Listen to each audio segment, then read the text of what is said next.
Well, it wasn't gels really at the start because I was not fueling.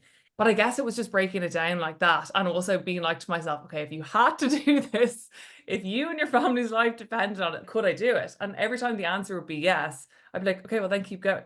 Like you're not going to pass out. You're not going to die. So just see how you go. And I also knew the feeling that I've had after it.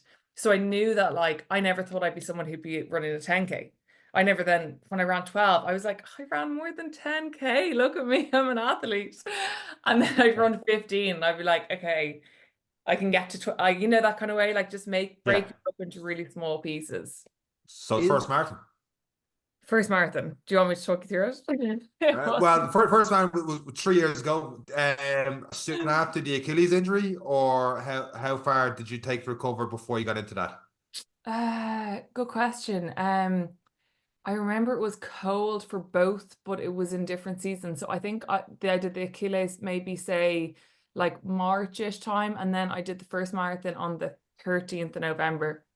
It was a really eventful day actually for my family. So we went down to Mullingar. I did the marathon, nearly died, which I can also go through. And then my brother was playing a match back in Dublin. So we were like literally flying on two wheels back to Dublin that day.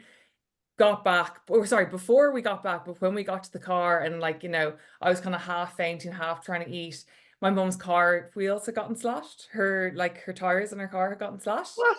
I know, I The know. Mullingar. Yeah, my mum. My mum. Eric, we've listeners from Mullingar. Be careful what you say next. Hold on a minute. Hold on a minute. I know. So we went into we were literally parked outside a pub. So a lovely man in the pub came out and helped. Thank God. My mum never has a spare tire in her boot. Ever, ever, ever. And this one time she actually did. So we went back, got back just right in time for the match. I was actually late for the match. I went back. I didn't even wash my hair. Like put on clothes, packed my bag. It was actually my uncle's wedding that evening. He was just having like a small get together. But I went marathon in Mullingar, match, and then on to my uncle's wedding, which was on, I think it was like was it Malahide? So yeah, it was a long and eventful day. Wow, that is a long and eventful day. Now, Sean, you better ask a question because I'm about to unleash them. They slashed you. I bet. So, Right, well, does it work? Like, who's awake that early to go? Do you know what we're going to do today? Let's go slash tires at the marathon. Come on, it's going to be hilarious. I know, right? And then people coming up from Dublin and everything. I know. Anyway. Before we get into how you get on in the marathon, usually when someone does a marathon, especially their first marathon, they at least get the rest of the day to make it about them, to celebrate it for a few drinks and stuff in the pub, whatever it is.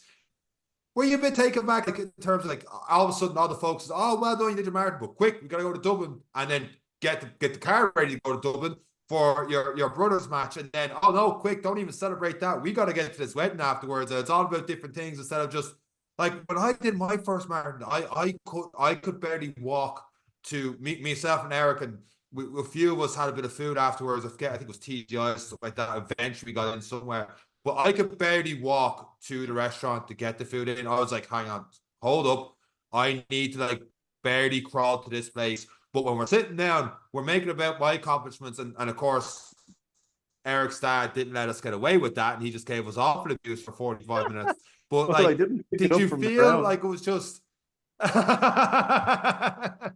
Was it just like, here, give me a minute to breathe after this thing? How did you feel? Yeah, I guess like I'd always known that was going to be the way that day was going to go. So like when I signed, well, maybe not when I initially signed up for it, but like on the lead up to it, well, I probably knew that it was my uncle's wedding. I'm sure I knew when I signed up that it was my uncle's wedding. And I knew that, you know, if my brother was fit and healthy, that he'd be playing in that match. So I guess like I never went into it being like, this is a day about me. I was like, shit, we just need to get through this day. I was like, I just need to run. And I remember when I set my marathon goal time, I was like, I kind of need to get this time because I need to go back you're to on the Dublin. schedule. Like genuinely, that's what our schedule was.